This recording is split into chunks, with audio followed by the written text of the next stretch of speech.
They talk about the loneliness. They talk about watching everyone you love grow old and die while you stay fixed in place like a nail hammered into the wall of.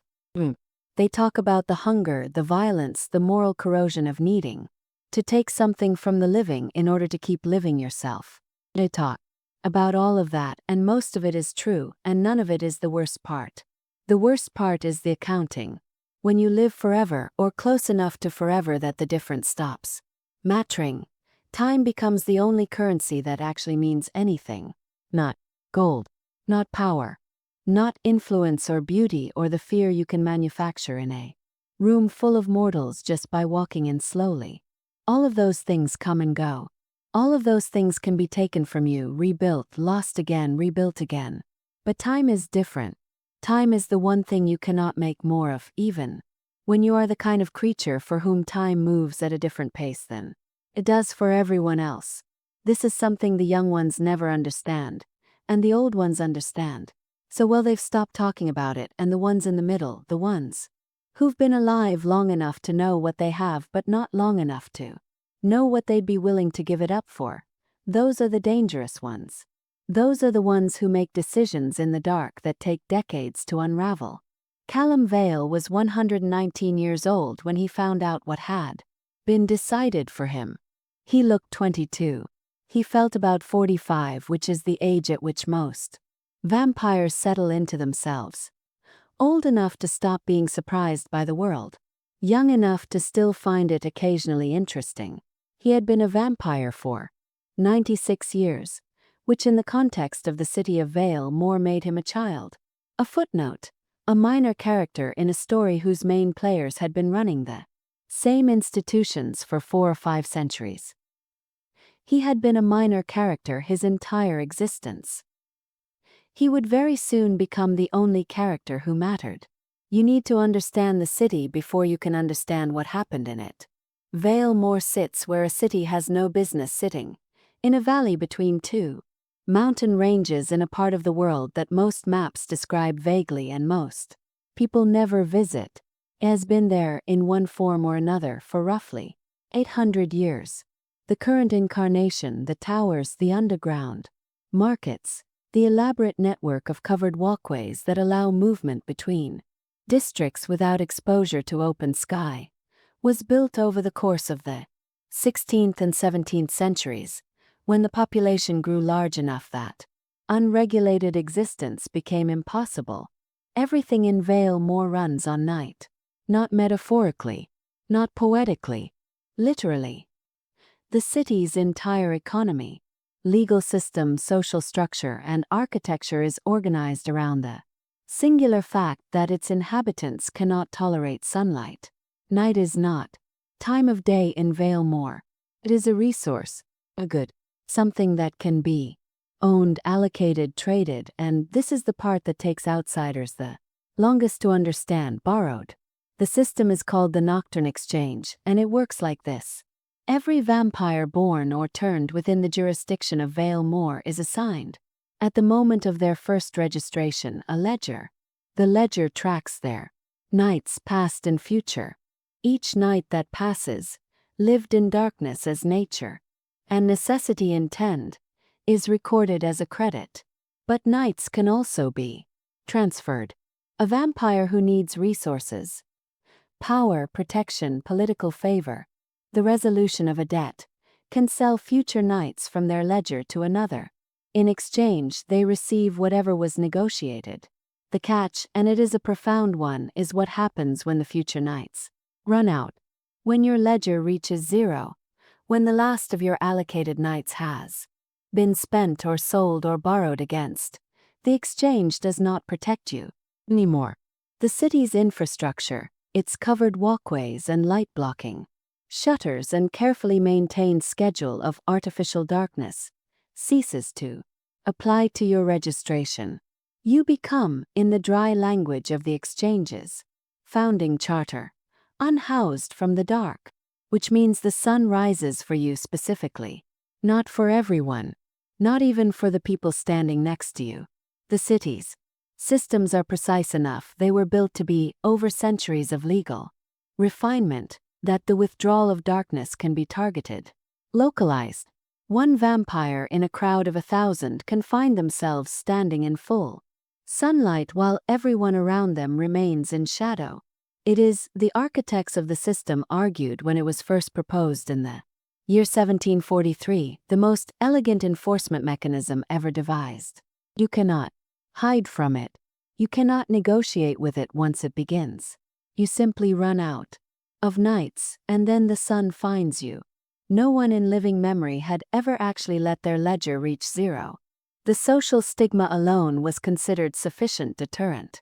To allow your nights to drain to nothing was to have failed at the most basic level of existence, to have been so profligate, so reckless, so catastrophically bad at managing the one resource that actually mattered, that you had traded away your own survival.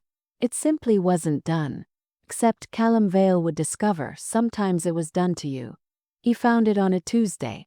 Not because Tuesday was significant, not because any particular cosmic mechanism had a line to deliver difficult news on the third day of the week, but because on Tuesdays Callum worked the late window at the Exchange's Public Records Office, which was the kind of job that nobody important wanted and that nobody unimportant could usually get, and which gave him access, incidental, technically regulated, practically unsupervised, to the ledger archives. He had taken the job 8 years ago for reasons that were, at the time, entirely independent. He needed income. The Exchange paid reliably. The work was quiet and the hours suited him, and nobody in his clan paid enough attention to his daily movements to find the position either impressive or embarrassing. His clan was the Vael, the founding family of the city itself, 8 centuries old, which sounds impressive until you understand that 800 years of institutional existence had produced in the Vael family the specific kind of exhaustion that comes from having been important for so long that importance has lost all texture. They were important the way the mountains outside the city were important, structurally, historically, and in a way that had stopped requiring anyone's attention. Callum was the youngest member of the Vael clan by a significant margin. His turning had been, by the family's own admission, something of an accident, a political gesture made in haste during a period of internal restructuring that had outlasted its usefulness almost immediately. He had been given the name, the registration, the ledger, and then essentially left to manage himself. He had managed himself quite well, he thought, quietly, competently, without causing trouble or requiring resources or drawing the kind of attention that led to being given responsibilities he hadn't asked for. He had, in short, made himself invisible, which is why it took him a moment to process, on that Tuesday in the archives, why his own ledger had appeared in the queue of records flagged for review. The flag was routine, a standard algorithmic trigger for ledgers whose remaining night balance had fallen below a certain threshold. The threshold was set at 5,000 nights, which was roughly 14 years of darkness, which was considered the minimum comfortable runway for a vampire of any standing. Callum's ledger had been flagged because it had fallen below 5,000. He pulled the record. He sat with it for a long time. His ledger did not have 5,000 nights remaining. It did not have 3,000. It did not have 1,000. Did not have 500 or 200 or 50. Callum Vael, 119 years old, registered member of the founding clan of Vael Mor, had 38 nights remaining in his ledger. 38. 5 weeks. He sat with this information for what he would later estimate was about 20 minutes, though it felt considerably longer, in the way that the worst moments of your existence always feel like they are happening at a different speed from the rest of your life. Then he pulled the transaction history, and that was when things went from catastrophic to something that didn't have clean word yet. The Nocturne Exchange keeps records the way old institutions keep records. In exhaustive, cross-referenced, deliberately legible detail. Every transaction is logged. Every transfer of nights from one ledger to another is documented. With the date, the parties involved, the amount transferred, the consideration received, and the authorizing signature. Callum's transaction history was 43 pages long. He had personally authorized 11 transactions over his 96 years of registered existence. Small things, normal things, the routine micro-adjustments that any vampire made in the course of managing their affairs. 11 transactions, totaling across his entire adult existence, 420 nights, transferred out of his ledger. The other 39 transactions had been authorized by someone else. The authorization signature on every single one of them was the same. Vael, clan elder. His great-great-aunt in the genealogical sense that meant almost nothing in vampire terms and everything in terms of clan hierarchy. The woman who had overseen the Vael family's affairs for 230 years. The woman who had, at the moment of Callum's registration 96 years ago, co-signed his ledger as his clan guarantor. A formality he had been told at the time. Standard procedure. Nothing to worry about. Co-signing a ledger gave the guarantor authorization to transact on its behalf. He had not known this. He suspected very strongly now that he had not been meant to know this. He pulled the oldest transaction first. Dated 1931. 9 years after his turning. He would have been, at that point, still new enough to the world that paperwork had not been his primary concern. The transaction record showed a transfer of 8,000 nights out of his ledger. 8,000 nights was roughly 22 years of darkness. Consideration received. What the clan had gotten in exchange for 22 years of his future was listed as resolution of the covenant debt, tranche 1. He did not know what the covenant debt was. He pulled the next transaction. 1934. Another 6,000 nights. Asterisk covenant. Debt tranche 2, asterisk. He pulled them all. 39 transactions across 60 years of clan management, 1931 to 1991, at which point the transactions stopped, presumably, because there was nothing left worth taking. The total transferred out of his ledger by Vael's authorization, 41,280 nights, 113 years of darkness, taken from his future to pay for something called the covenant debt, a war, or obligation or catastrophic miscalculation that had apparently occurred before he was born, that his clan had apparently decided to resolve using the ledger of the youngest and least observed member of their family, and that had apparently been consuming his future at a steady rate for 60 years while he worked his quiet job in the archives and managed himself competently and made himself invisible. He sat with this for another long moment. Then he did what anyone does when they've just learned that the structure of their existence has been quietly and systematically demolished over the course of decades without their knowledge. He went home. He made himself a drink, blood and something older and stronger, from the cabinet he kept for genuine emergencies. He sat in his chair by the window that faced the covered walkway and looked at the city he had lived in for nearly a century. He counted very carefully the 38 nights he had left. Then he started thinking about what you do with 38 nights when you've just found out they're the last ones you'll ever have. He spent the first 3 of his 38 nights in the archives, not at the public window, in the deep stacks, where the historical records lived, the pre-exchange documentation, the founding charters, the clan agreements that predated the formalization of the night trading system by 2 centuries, the records that nobody accessed because nobody had reason to, because the events they documented were old enough that the people involved were either dead in the final sense or so thoroughly above accountability that documentation had become purely ceremonial. He found the Covenant War in a bound volume dated 1887, which was itself a retrospective history compiled from even older sources, written in the dry, administrative prose of someone who had been asked to summarize a catastrophe and had decided that the best way to do so was to remove all human, or in this case, inhuman, texture from it entirely. The Covenant War had been fought between 1879 and 1891, 12 years, between the Vael clan and an alliance of 3 other founding families, the Sorn, the Dreist, and the Maven.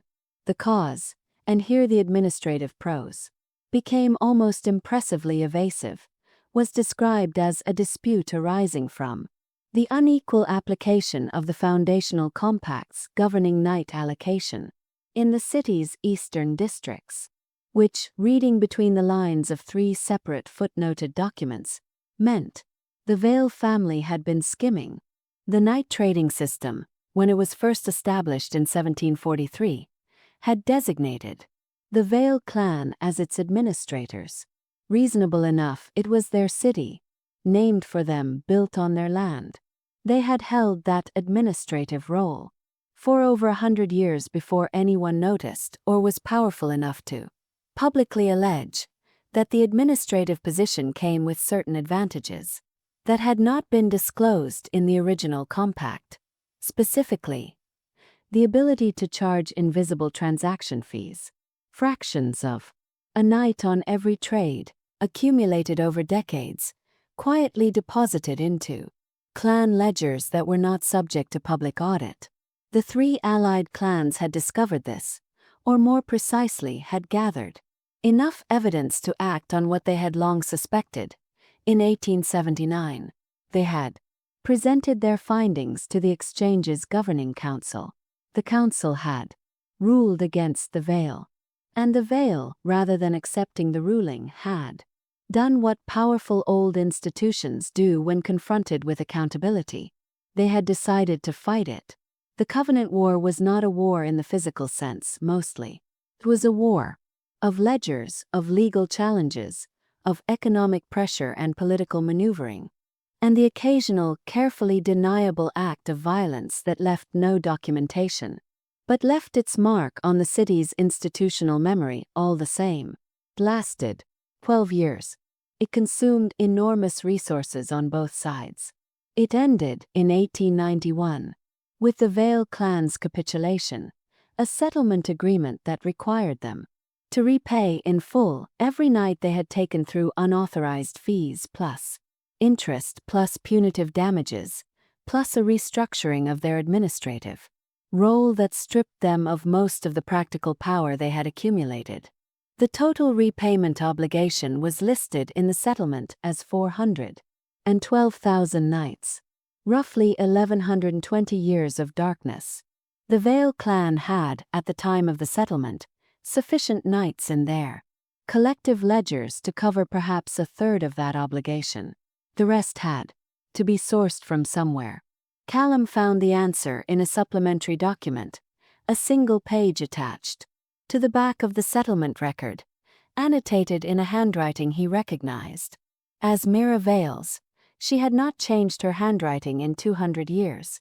The annotation read, in its entirety, * future allocation from unassigned registered ledgers to be applied against remaining covenant obligation at the discretion of the clan elder. Authorization standing until obligation is resolved. * unassigned registered ledgers.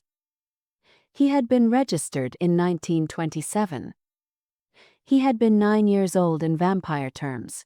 Still new, still disoriented, still largely unaware of what registration actually meant, when Mira had co-signed his ledger and obtained the authorization to transact on it.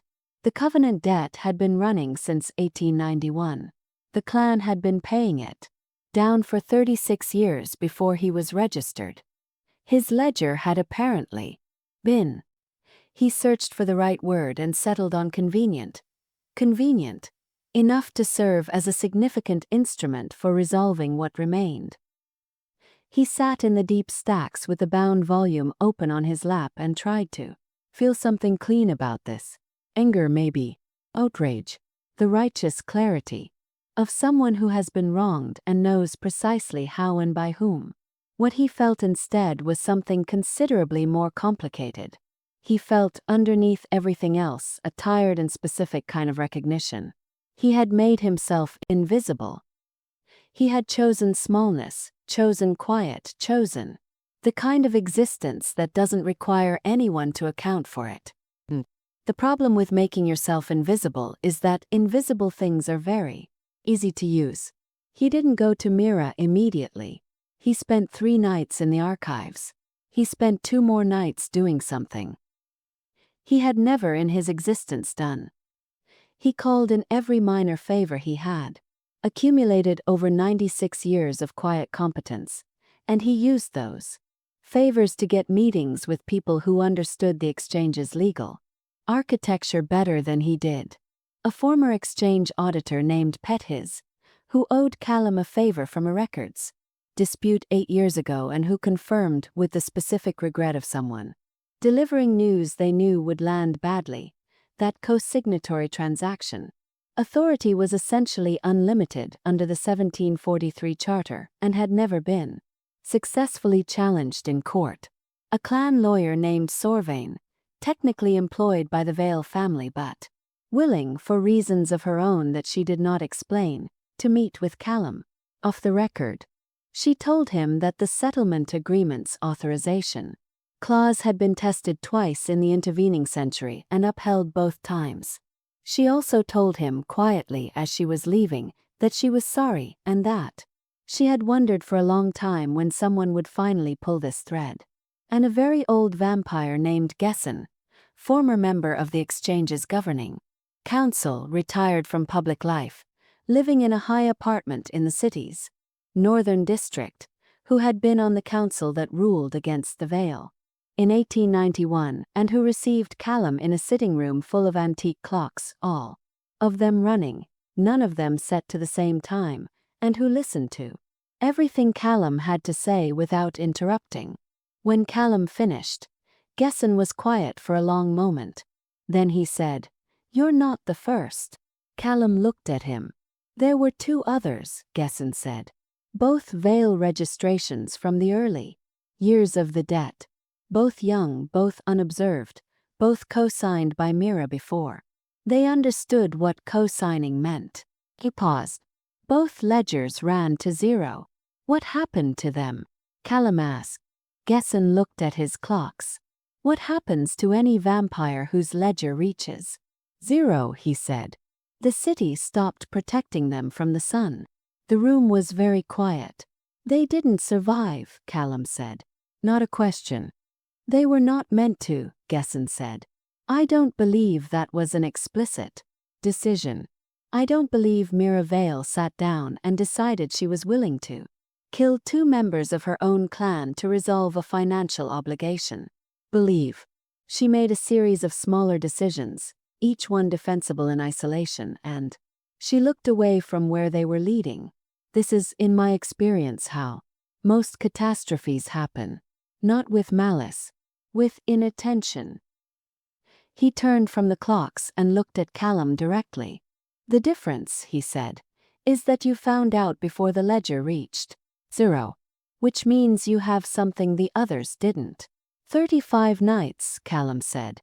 "Time," Gesson said, "which in this city is the same thing." He went to her on night 28. He had spent the intervening 7 nights doing 3 things simultaneously: documenting everything, talking to everyone who would talk to him, and very carefully not letting on that he had found anything.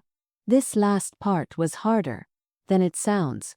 Mira Vael had been managing complex situations for 2 centuries, and Callum was aware that any change in his behavior, any deviation from the quiet, unremarkable pattern of his daily existence, risked triggering the kind of attention he could not afford until he was ready. He was by night 28 ready. The Vael clan's administrative offices occupied the 4th and 5th floors of a building in the city's central district, which was the kind of building that communicated its own importance through scale and material without resorting to anything as obvious as ostentation. Mira received him in her office, which looked out through a reinforced glass window onto the covered walkway network that connected the central district's towers, a view of the city's circulatory system, which Callum had always thought was probably intentional. She looked, as she always looked, like someone who had made every important decision years ago and was now simply administering the results. She was formally dressed, as always. Her ledger, which Callum had checked with Pethis's assistants 3 nights ago, had over 200,000 nights remaining. She would outlast him by centuries, if things went as they were currently arranged. She offered him a seat. He took it. She offered him a drink. He declined. She waited, with the patience of someone who has 200,000 nights to spare, for him to begin. "I found my transaction history," he said. Something moved across her face. Very briefly, very controlled. Not guilt. Exactly. More like the expression of a chess player who has just seen their opponent make the move they were hoping would not be made for another several turns. "I see," she said. "I have 38, he corrected himself. 28 nights remaining. In my ledger." "Yes," she said. Not a question. She knew the number. Of course she knew the number. She had always known the number. "I found the covenant settlement," he said.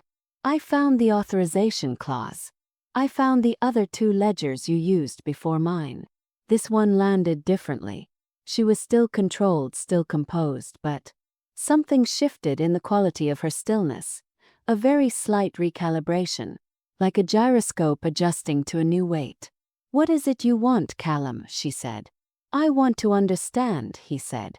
"Before anything else. I want to hear you explain it." And here is the thing about Mira Vael that Callum had not expected. She did. She didn't pretend the transactions hadn't happened. She didn't claim procedural innocence.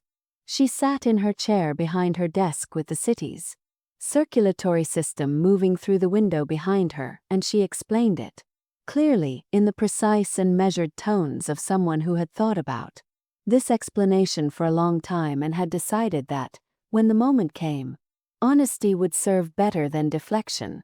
The covenant debt had been real, and it had been crushing, and in 1927 the family had been facing a choice between resolution and dissolution. The allied clans had made clear, in terms that were never written down but were absolutely understood, that failure to honor the settlement's terms would be met with the kind of coordinated institutional pressure that would effectively end the Vael family's existence as a functioning entity in Vael Mor. Callum's registration had been, she admitted, partly expedient.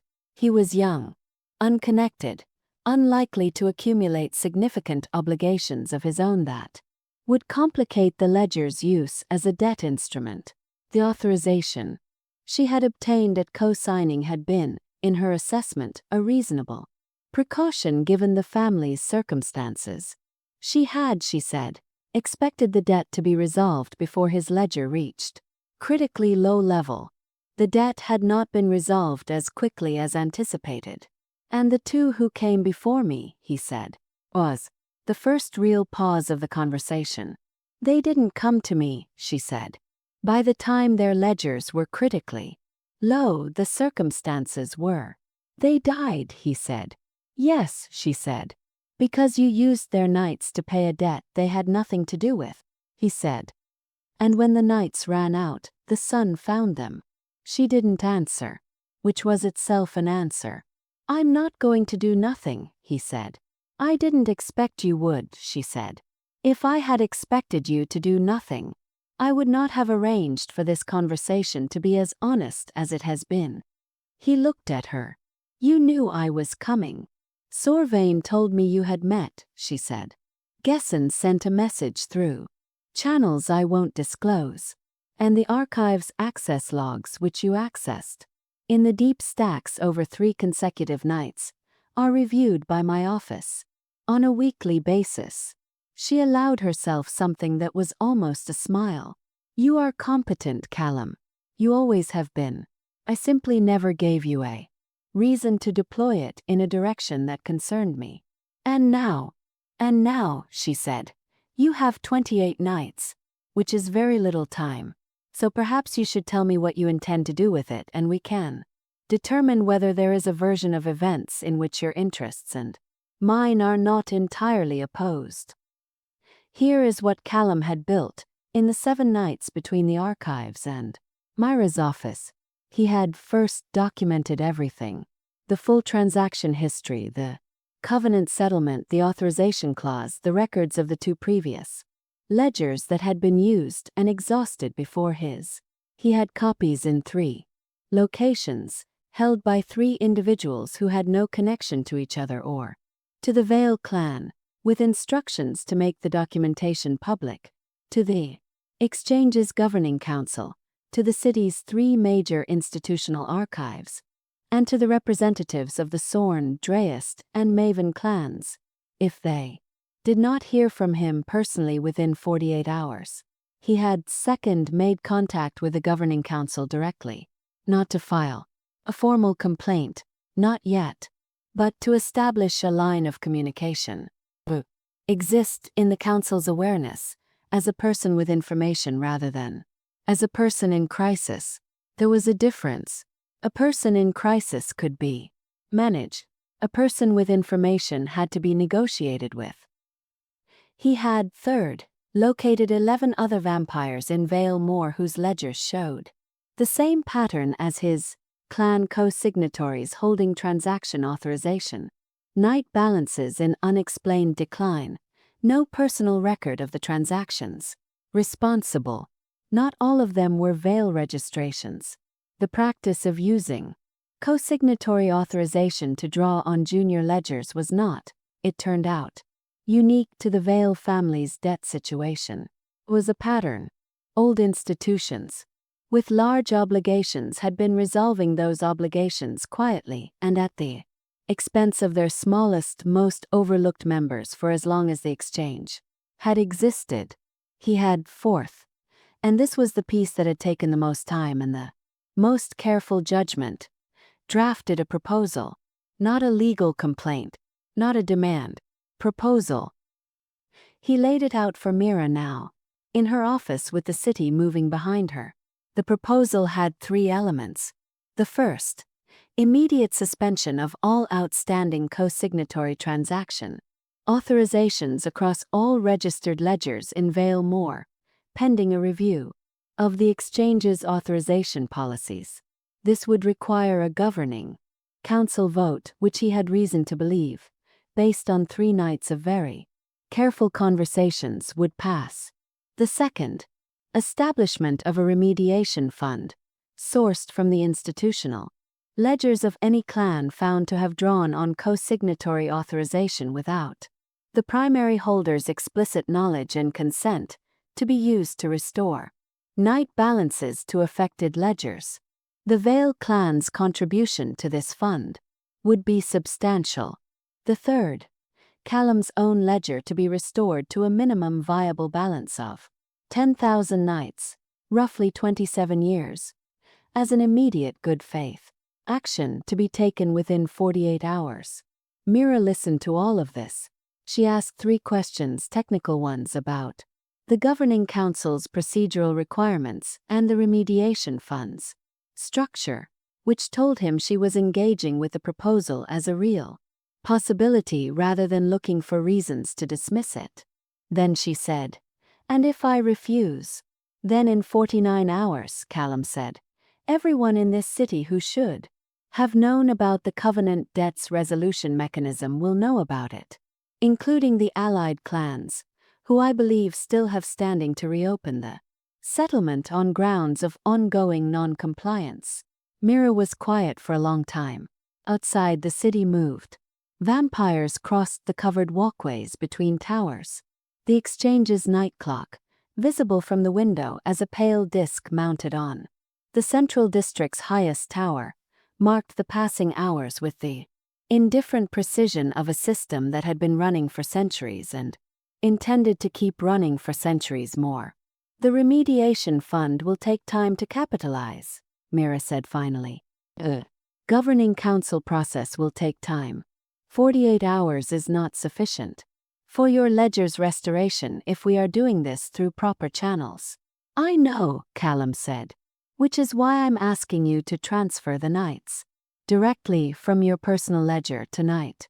Before I leave this office, the remediation fund can reimburse you once it's established.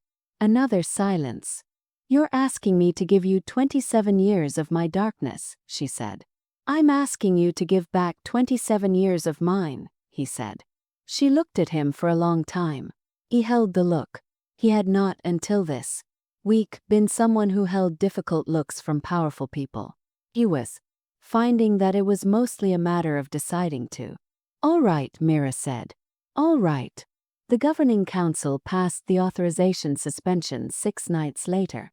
The remediation fund was established 3 weeks after that, following a period of institutional negotiation that Callum did not fully participate in because he had, by that point, been appointed to the council's new Night Equity Committee as its first independent member, a position that had not existed before he created the necessity for it. The 11 other affected vampires he had identified received notification of their eligibility for remediation within the month. 3 of them contacted him directly. One of them, a woman named Sev, registered to the Sorn clan, who had been losing nights to a debt she hadn't known about for 40 years, became, over the following year, the person he trusted most in the city. Had a mind like a ledger and the specific fury of someone who had spent 4 decades being quietly robbed and had just been given permission to be angry about it. The Vael clan's public standing took a significant blow from the disclosure of the Covenant debts resolution mechanism. Not a fatal one. Old institutions are very hard to kill, and the Vael family had been part of Vael Mor's architecture for 8 centuries. But the blow was real, and the restructuring that followed was real. And when the dust settled, the clan's administrative role in the exchange was reduced to something much more closely supervised. Mira Vael retired from the position of clan elder within the year. She did not leave the city. She was still there as far as Callum knew, carrying her 200,000 nights with the patience and composure of someone who has been in the long game long enough that individual losses have stopped feeling like endings. He didn't hate her. He had expected to. He had thought, sitting in the archives with the transaction history in front of him and 28 nights remaining, that what he felt building in him was hatred. Clean, righteous, appropriate to the circumstances. But it wasn't. What it was, and what it remained, was something harder to name. A kind of clear-eyed recognition. She had made him into a resource because he had made himself into one. She had taken from him what he had, by his own deliberate choices, made easy to take. None of that made it right.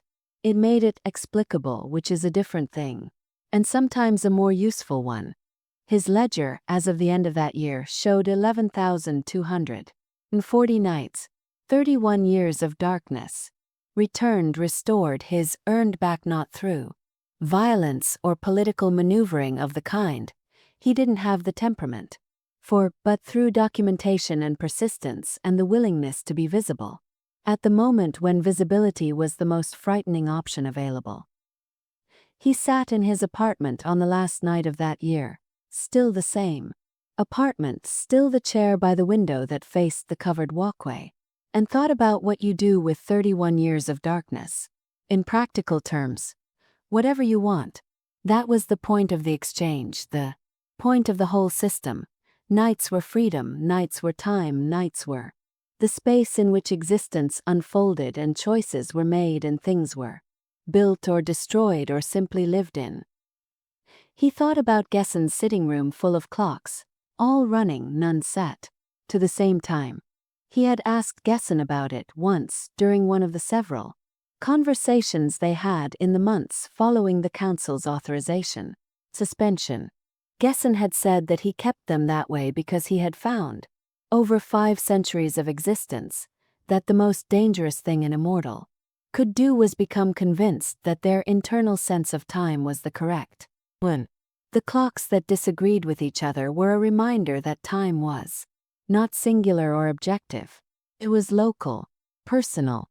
It moved differently in different rooms. Callum thought about the two vampires who had come before him, the ones whose ledgers Mira had used before his. He did not know their names. The records had been obscured well enough that even his archival access hadn't been able to recover them fully. He knew the dates their ledgers had reached zero. He knew what happened after that. He thought about them more than he expected to. They had not had 31 years to do anything with. They had run out of nights without knowing why. And the sun had found them while they were still presumably wondering what was happening. He had a debt to them that the remediation fund could not address and the governing council could not remediate, because the debt was not financial. It was the debt you carry when you survive something that others didn't, through no virtue of your own, only timing and access and the specific good fortune of having taken a job in the archives 8 years ago for entirely mundane reasons. He thought about what to do with that debt for a long time.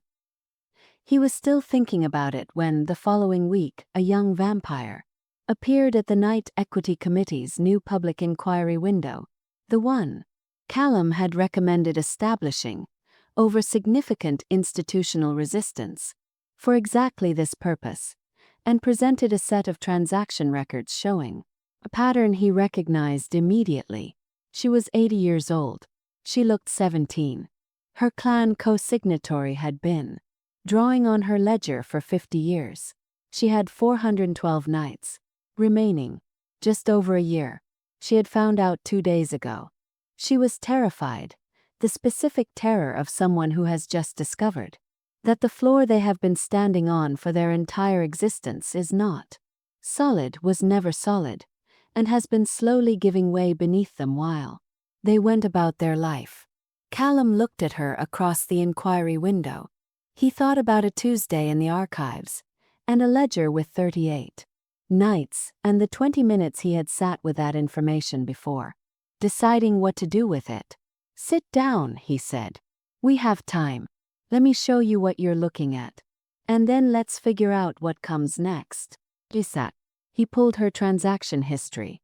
The city moved around them, night by night by night, 412 of them ticking down in her ledger, each one slightly more precious than the last, each one borrowed against a future that someone else had been spending without her knowledge. He had gotten his nights back. He intended to help her get hers. That was the work he had decided.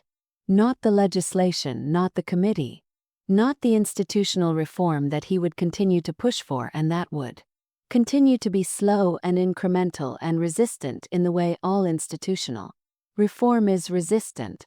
Those things mattered and he would keep doing them.